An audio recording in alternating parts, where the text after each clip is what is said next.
Nicholson. Bleak House by Charles Dickens. Chapter 55. Flight.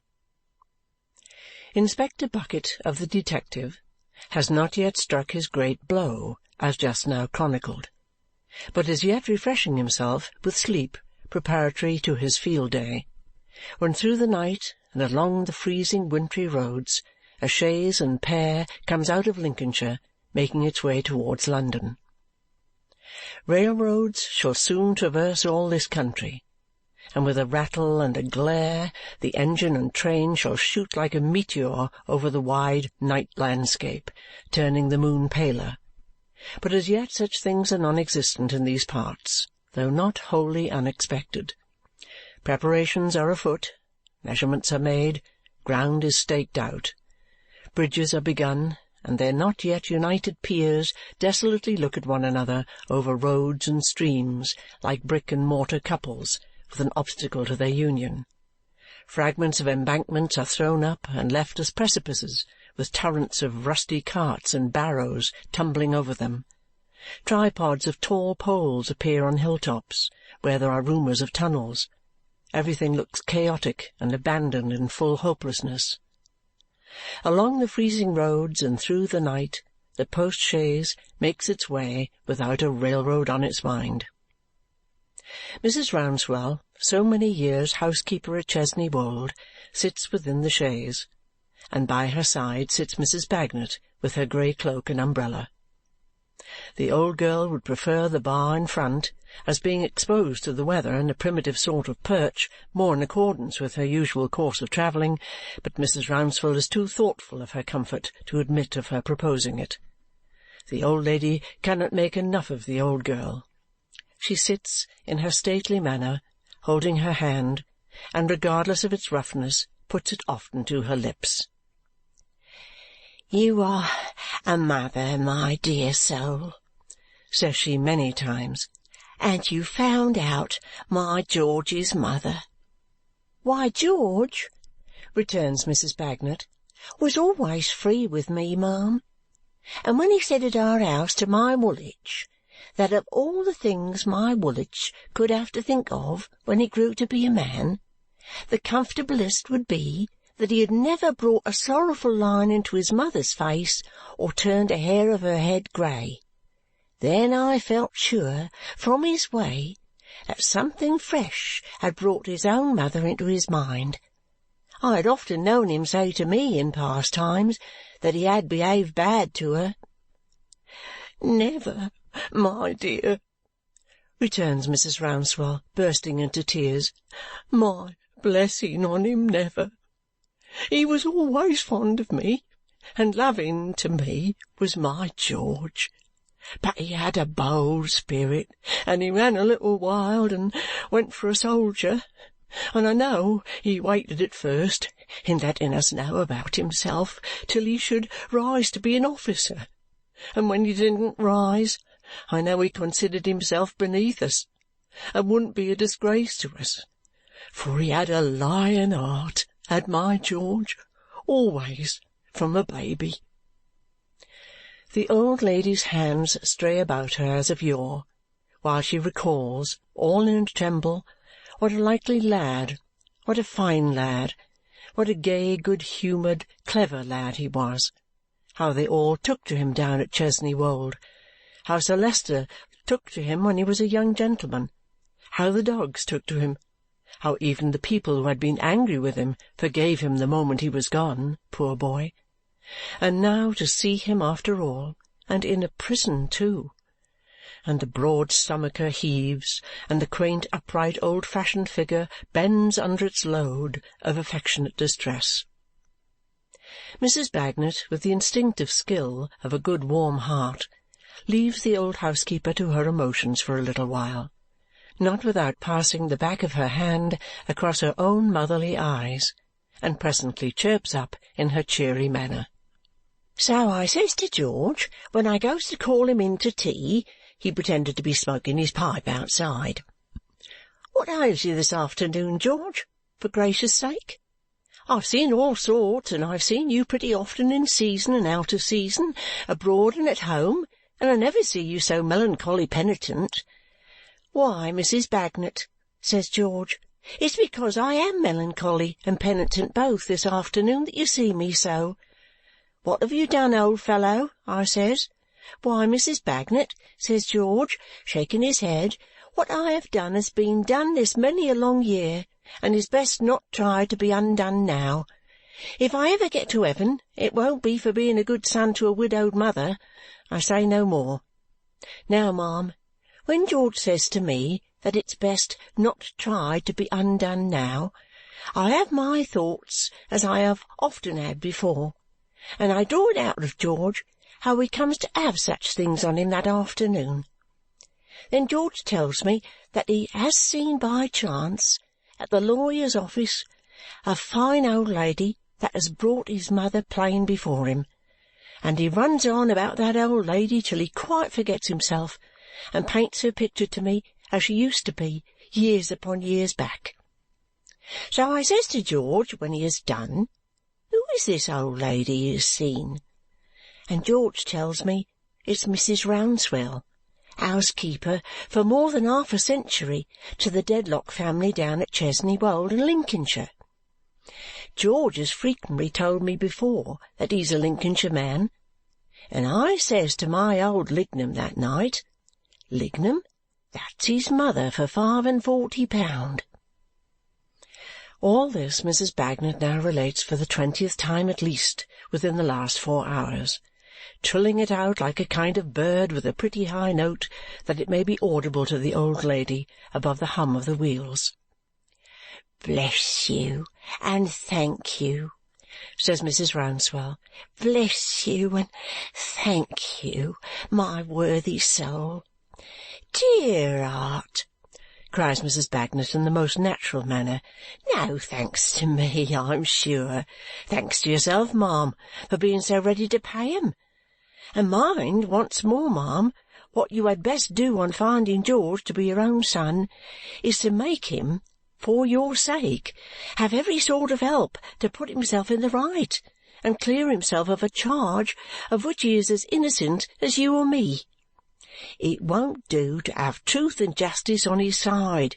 He must have law and lawyers," exclaims the old girl, apparently persuaded that the latter form a separate establishment and have dissolved partnership with truth and justice for ever and a day. "He shall have," says Mrs. Rouncewell, "all the help that can be got for him in the world, my dear. I will spend all I have, and thankfully, to procure it. Sir Leicester will do his best. The whole family will do their best. I know something, my dear, and will make my own appeal as his mother, parted from him all these years, and finding him in a jail at last." The extreme disquietude of the old housekeeper's manner in saying this, her broken words and her wringing of her hands, make a powerful impression on Mrs. Bagnet, and would astonish her but that she refers them all to her sorrow for her son's condition. And yet Mrs. Bagnet wonders too why Mrs. Rouncewell should murmur so distractedly, "My lady, my lady, my lady," over and over again. The frosty night wears away, and the dawn breaks, and the post-chaise comes rolling on through the early mist like the ghost of a chaise departed. It has plenty of spectral company in ghosts of trees and hedges, slowly vanishing and giving place to the realities of day. London reached, the travellers alight, the old housekeeper in great tribulation and confusion, Mrs. Bagnet quite fresh and collected, as she would be if her next point with no new equipage and outfit were the Cape of Good Hope, the Island of Ascension, Hong Kong, or any other military station. But when they set out for the prison where the trooper is confined, the old lady has managed to draw about her, with her lavender-coloured dress, much of the staid calmness which is its usual accompaniment. A wonderfully grave, precise, and handsome piece of old china she looks, though her heart beats fast and her stomacher is ruffled more than even the remembrance of this wayward son has ruffled it these many years. Approaching the cell, they find the door opening and a warder in the act of coming out. The old girl promptly makes a sign of entreaty to him to say nothing. Assenting with a nod, he suffers them to enter as he shuts the door. So George, who is writing at his table, supposing himself to be alone, does not raise his eyes, but remains absorbed. The old housekeeper looks at him, and those wandering hands of hers are quite enough for Mrs. Bagnet's confirmation, even if she could see the mother and the son together, knowing what she knows, and doubt their relationship. Not a rustle of the housekeeper's dress, not a gesture, not a word betrays her. She stands looking at him as he writes on, all unconscious, and only her fluttering hands give utterance to her emotions. But they are very eloquent, very, very eloquent. Mrs. Bagnet understands them. They speak of gratitude, of joy, of grief, of hope, of inextinguishable affection, cherished with no return since this stalwart man was a stripling, of a better son loved less, and this son loved so fondly and so proudly, and they speak in such touching language that Mrs. Bagnet's eyes brim up with tears, and they run glistening down her sun-brown face. "George Rouncewell! Oh, my dear child, turn and look at me!" The trooper starts up, clasps his mother round the neck, and falls down on his knees before her. Whether in a late repentance, whether in the first association that comes back upon him, he puts his hands together as a child does when it says its prayers, and raising them towards her breast, bows down his head and cries, "My George, my dearest son! Always my favourite, and my favourite still! Where have you been these cruel years and years? Grown such a man, too, grown such a fine, strong man, grown so like what I knew he must be if it pleased God he was alive." She can ask, and he can answer, nothing connected for a time. All that time the old girl, turned away, leans one arm against the whitened wall, leans her honest forehead upon it, wipes her eyes with her serviceable grey cloak, and quite enjoys herself like the best of old girls as she is. "Mother," says the trooper when they are more composed, "forgive me, first of all, for I know my need of it." Forgive him! He does it with all her heart and soul. She always has done it. She tells him how she has had it written in her will these many years that he was her beloved son George. She has never believed any ill of him, never. If she had died without this happiness, and she is an old woman now and can't look to live very long, she would have blessed him with her last breath if she had had her senses as her beloved son George. "Mother, I've been an undutiful trouble to you, and I have my reward. But of late years I have had a kind of glimmering of a purpose in me too. When I left home I didn't care much, mother, I'm afraid not a great deal, for leaving, and went away and listed harum-scarum, making believe to think that I cared for nobody, no, not I, and that nobody cared for me."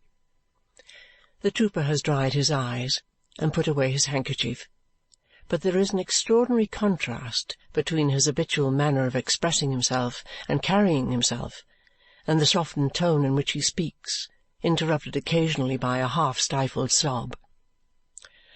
"So I wrote a line home, mother, as you too well know, to say I had listed under another name, and I went abroad.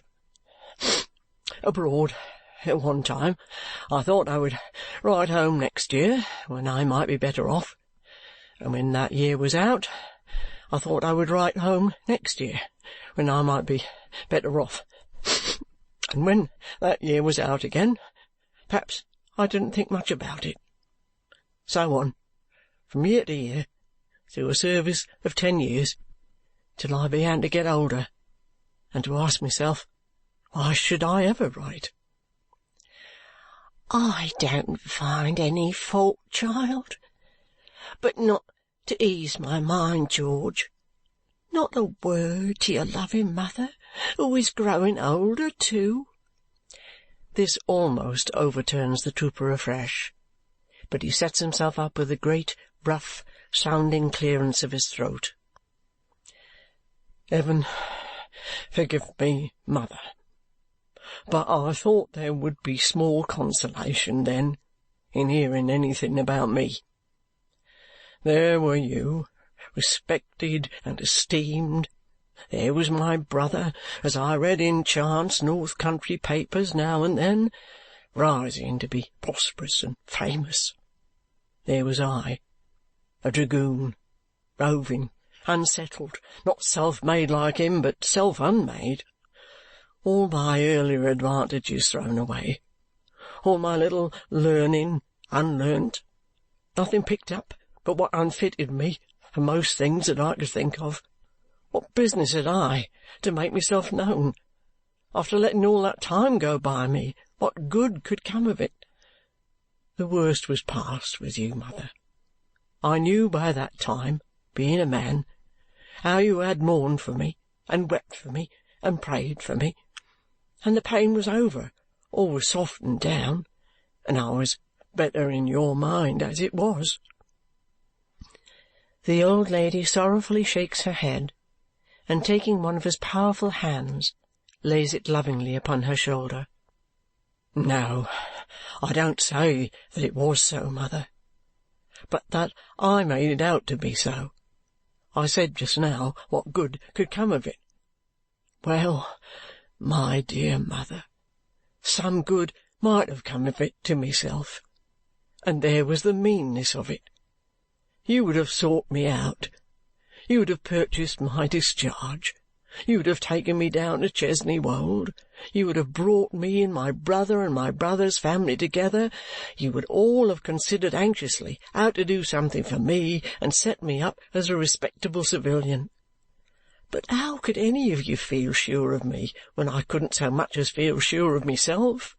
How could you help regarding as an encumbrance and a discredit to you an idle dragooning chap who was an encumbrance and a discredit to himself, excepting under discipline? How could I look my brother's children in the face and pretend to set them an example? I, the vagabond boy who had run away from home and been the grief and unhappiness of my mother's life? No, George. Such were my words, mother, when I passed this in review before me. You have made your bed. Now lie upon it. Mrs. Rouncewell, drawing up her stately form, shakes her head at the old girl with a swelling pride upon her, as much as to say, I told you so.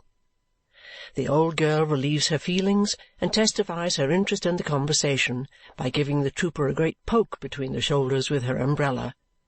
This action she afterwards repeats, at intervals, in a species of affectionate lunacy, never failing, after the administration of each of these remonstrances, to resort to the whitened wall and the grey cloak again.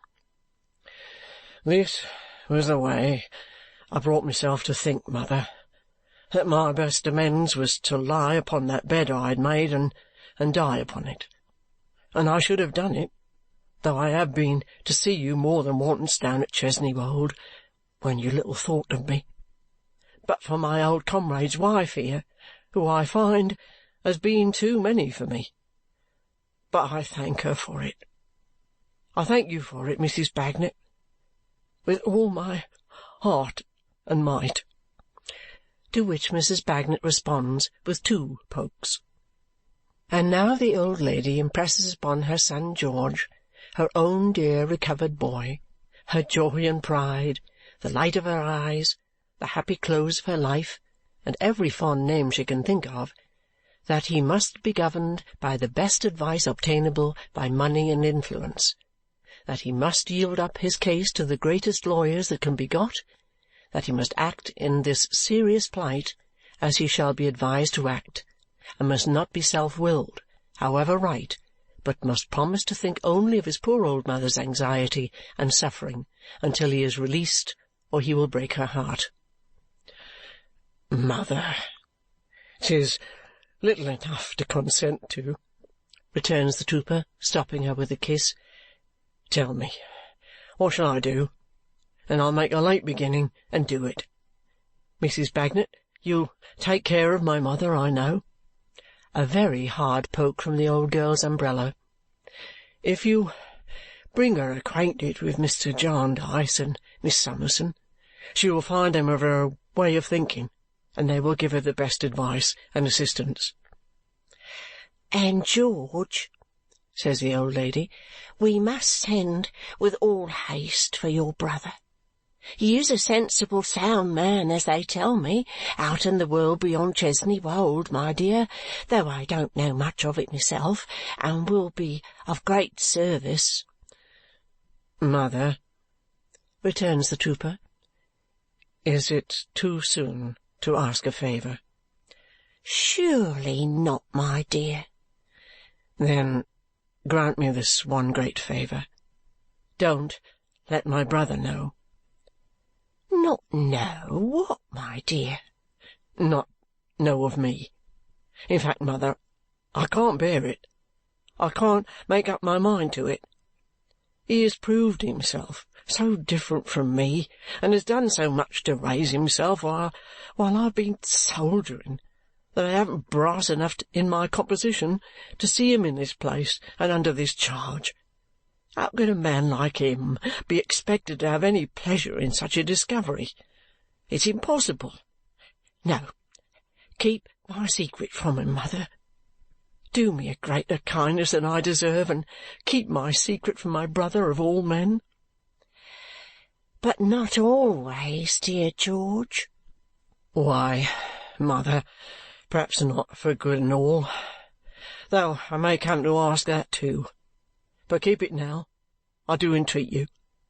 If it's ever broke to him that his rip of a brother has turned up, I could wish," says the trooper, shaking his head very doubtfully, "to break it myself, and be governed as to advancing or retreating, either way in which he seems to take it." As he evidently has a rooted feeling on this point, and as the depth of it is recognized in Mrs. Bagnet's face, his mother yields her implicit assent to what he asks. For this he thanks her kindly. "In all other respects, my dear mother, I'll be as tractable and obedient as you can wish. On this one alone I stand out. So, now I am ready, even for the lawyers. I've been drawing up," he glances at his writing on the table, "an exact account of what I knew of the deceased and how I come to be involved in this unfortunate affair. It's entered, plain and regular, like an orderly book. Not a word in it but what's wanted for the facts. I did intend to read it, straight on end, whensoever I was called upon to say anything in my defence. I hope I may be let to do it still, but I have no longer a will of my own in this case, and whatever is said or done, I give my promise not to have any." Matters being brought to this so far satisfactory pass, and time being on the wane, Mrs. Bagnet proposes a departure. Again and again the old lady hangs upon her son's neck, and again the trooper holds her to his broad chest. "Where are you going to take my mother, Mrs. Bagnet?" "I'm going to the town-house, my dear, the family house.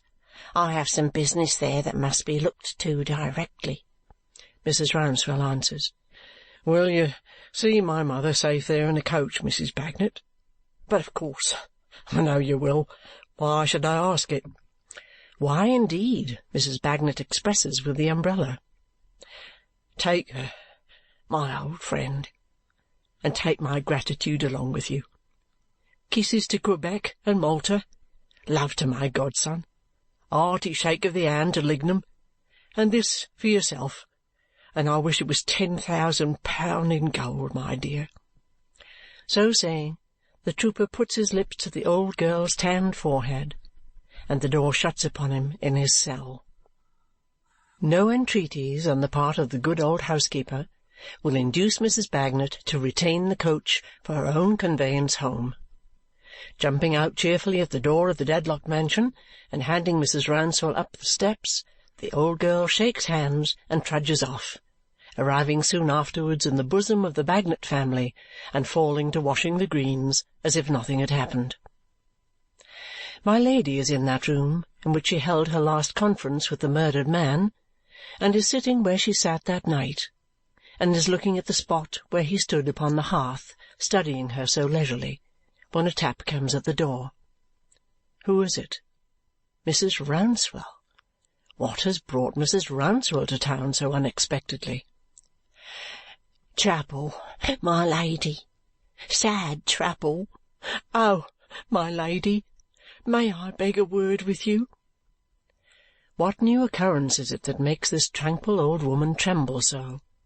Far happier than her Lady, as her Lady has often thought, why does she falter in this manner and look at her with such strange mistrust? What is the matter? Sit down and take your breath. "Oh, my Lady, my Lady, I have found my son, my youngest, who went away for a soldier so long ago, and he's in prison." "For debt?" "Oh, no, my Lady. I would have paid any debt, and joyful." "For what is he in prison, then?" "Charged with a murder, my Lady, of which he is as innocent as I am. Accused of the murder of Mr. Tulkinghorn." What does she mean by this look and this imploring gesture? Why does she come so close? What is the letter that she holds? "Lady Dedlock, my dear Lady, my good Lady, my kind Lady, you must have a heart to feel for me. You must have a heart to forgive me. I was in this family before you were born. I'm devoted to it. But think of my dear son, wrongfully accused." "I do not accuse him." "No, my Lady, no. But others do. And he is in prison and in danger. Oh, Lady Dedlock, if you can say but a word to help to clear him, say it." What delusion can this be? What power does she suppose is in the person she petitions to avert this unjust suspicion, if it be unjust? Her Lady's handsome eyes regard her with astonishment, almost with fear.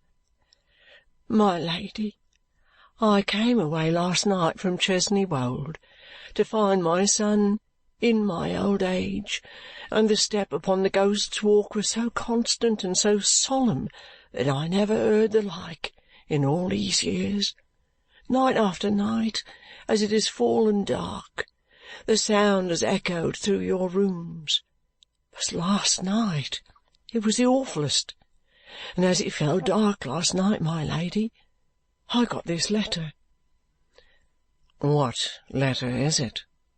"Hush! Hush!"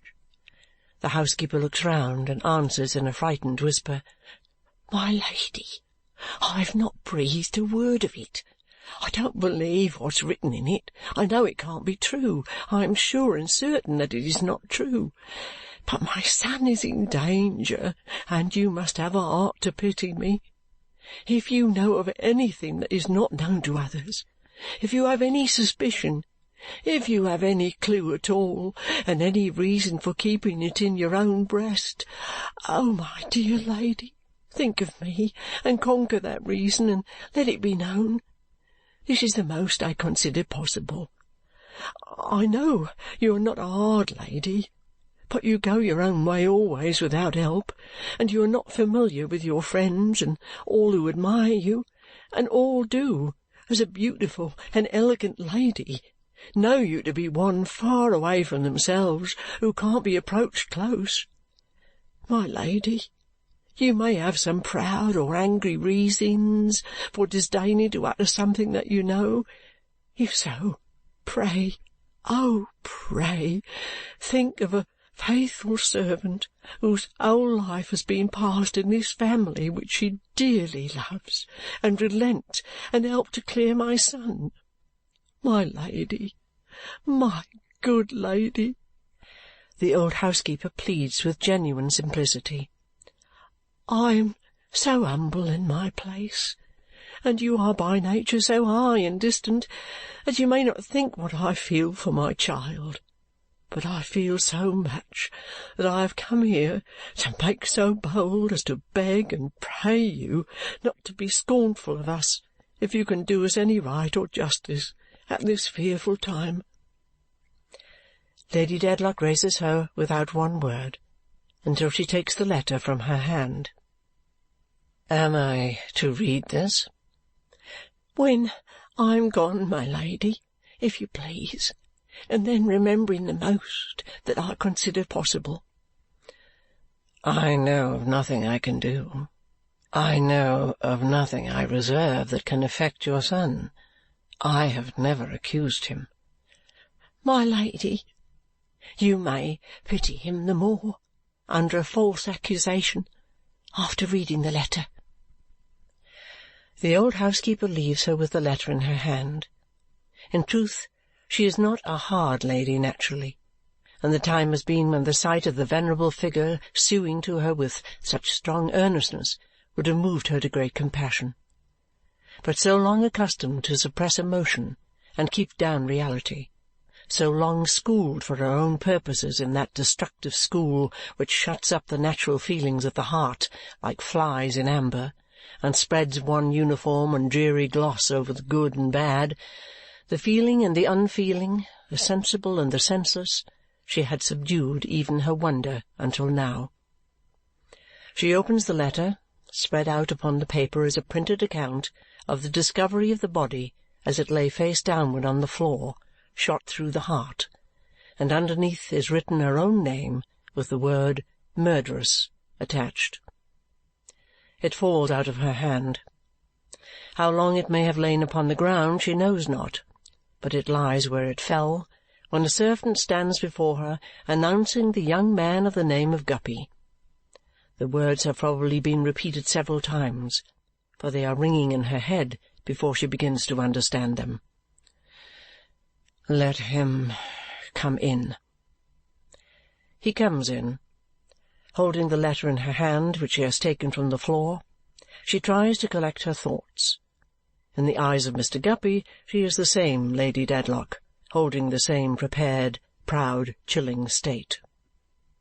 "Your ladyship may not be at first disposed to excuse this visit from one who has ever been welcome to your ladyship," which he don't complain of, for he is bound to confess that there never has been any particular reason on the face of things why he should be. "But I hope when I mention my motives to your ladyship you will not find fault with me," says Mr. Guppy. "Do so." "Thank you, your ladyship.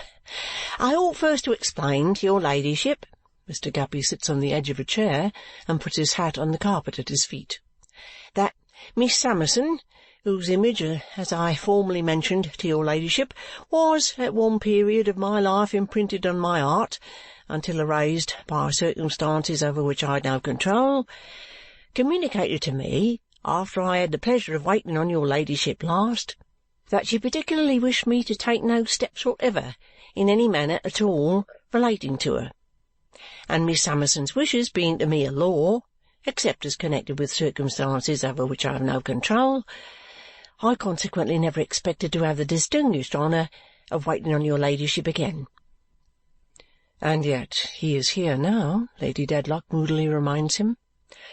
"And yet I am here now," Mr. Guppy admits, "my object being to communicate to your ladyship, under the seal of confidence, why I am here." He cannot do so, she tells him, too plainly or too briefly. "Nor can I," Mr. Guppy returns with a sense of injury upon him. "To particularly request your ladyship to take particular notice that it's no personal affair of mine that brings me here. I have no interested views of my own to serve in coming here. If it was not for my promise to Miss Summerson and my keeping of it sacred, I, in point of fact, shouldn't have darkened these doors again, but should have seen them further first." Mr. Guppy considers this a favourable moment for sticking up his hair with both hands. "Your ladyship will remember, when I mention it, that the last time I was here, I run against a party very eminent in our profession and whose loss we all deplore. That party certainly did from that time apply himself to cutting in against me in a way that I will call sharp practice, and did make it, at every turn and point, extremely difficult for me to be sure that I hadn't inadvertently led up to something contrary to Miss Summerson's wishes. Self-praise is no recommendation, but I may say for myself that I am not so bad a man of business neither." Lady Dedlock looks at him in stern inquiry. Mr. Guppy immediately withdraws his eyes from her face and looks anywhere else. "Indeed, it has been made so hard," he goes on, "to have any idea what that party was up to, in combination with others, that until the loss, which we all deplore, I was gravelled. An expression which your ladyship, moving in the higher circles, will be so good as to consider tantamount to knocked over.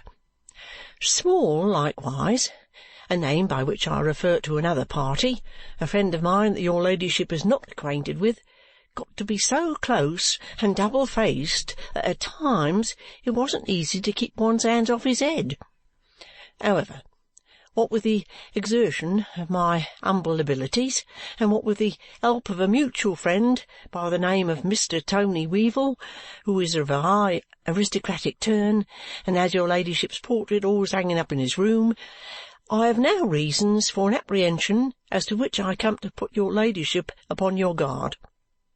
First, will your ladyship allow me to ask you whether you have had any strange visitors this morning? I don't mean fashionable visitors, but such visitors, for instance, as Miss Barbary's old servant, or as a person without the use of his lower extremities carried upstairs similarly to a guy." "No."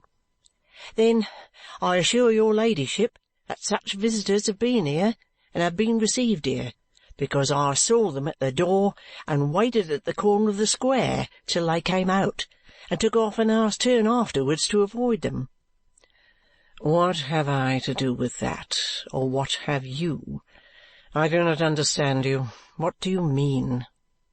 "Your ladyship, I come to put you on your guard. There may be no occasion for it. Very well, then I have only done my best to keep my promise to Miss Summerson. I strongly suspect, from what Small has dropped, and from what we have corkscrewed out of him, that those letters I was to have brought to your ladyship were not destroyed when I suppose they were. That if there was anything to be blown upon, it is blown upon.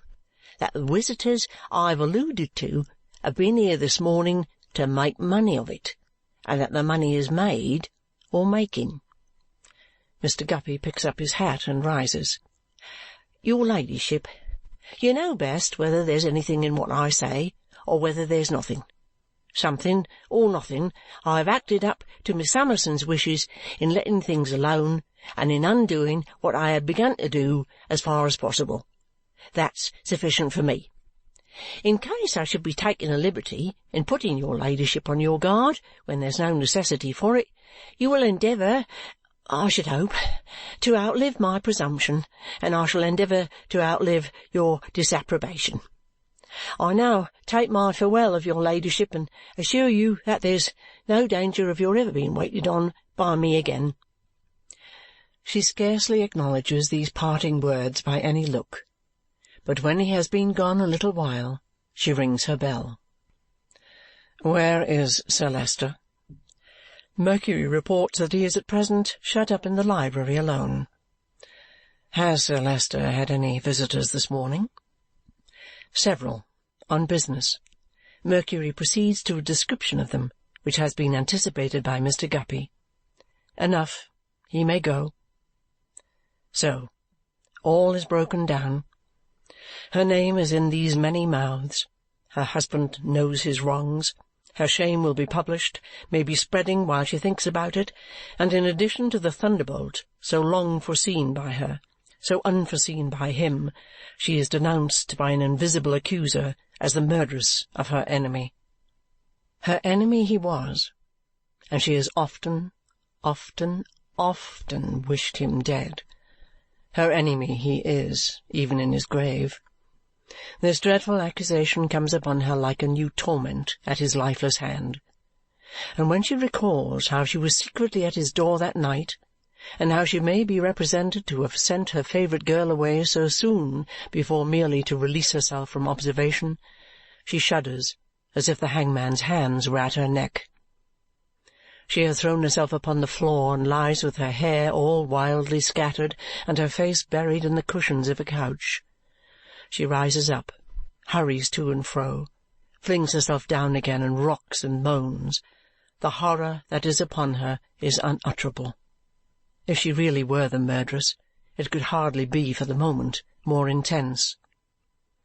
For as her murderous perspective, before the doing of the deed, however subtle the precautions for its commission, would have been closed up by a gigantic dilatation of the hateful figure, preventing her from seeing any consequences beyond it, and as those consequences would have rushed in an unimagined flood, the moment the figure was laid low, which always happens when a murder is done, so now she sees that when he used to be on the watch before her, and she used to think, if some mortal stroke would but fall on this old man and take him from my way, it was but wishing that all he held against her in his hand might be flung to the winds and chance sown in many places.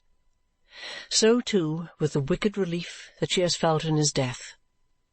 What was his death but the keystone of a gloomy arch removed, and now the arch begins to fall in 1,000 fragments, each crushing and mangling piecemeal.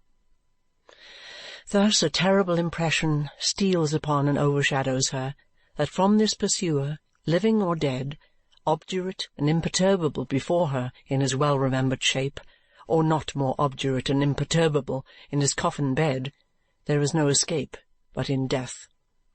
Hunted, she flies.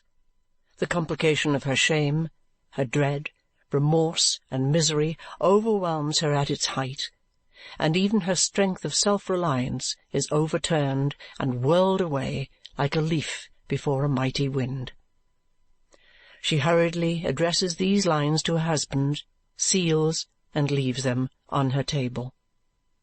If I am sought for, or accused of, his murder, believe that I am wholly innocent. Believe no other good of me, for I am innocent of nothing else that you have heard, or will hear, laid to my charge. He prepared me on that fatal night for his disclosure of my guilt to you. After he had left me, I went out on pretence of walking in the garden where I sometimes walk, but really to follow him and make one last petition that he would not protract the dreadful suspense on which I have been racked by him. You do not know how long, but would mercifully strike next morning. I found his house dark and silent. I rang twice at his door, but there was no reply, and I came home. I have no home left. I will encumber you no more. May you, in your just resentment, be able to forget the unworthy woman on whom you have wasted a most generous devotion, who avoids you only with a deeper shame than that with which she hurries from herself, and who writes this last adieu. She veils and dresses quickly, leaves all her jewels and her money, listens, goes downstairs at a moment when the hall is empty, opens and shuts the great door, flutters away in the shrill frosty wind. End of chapter 55.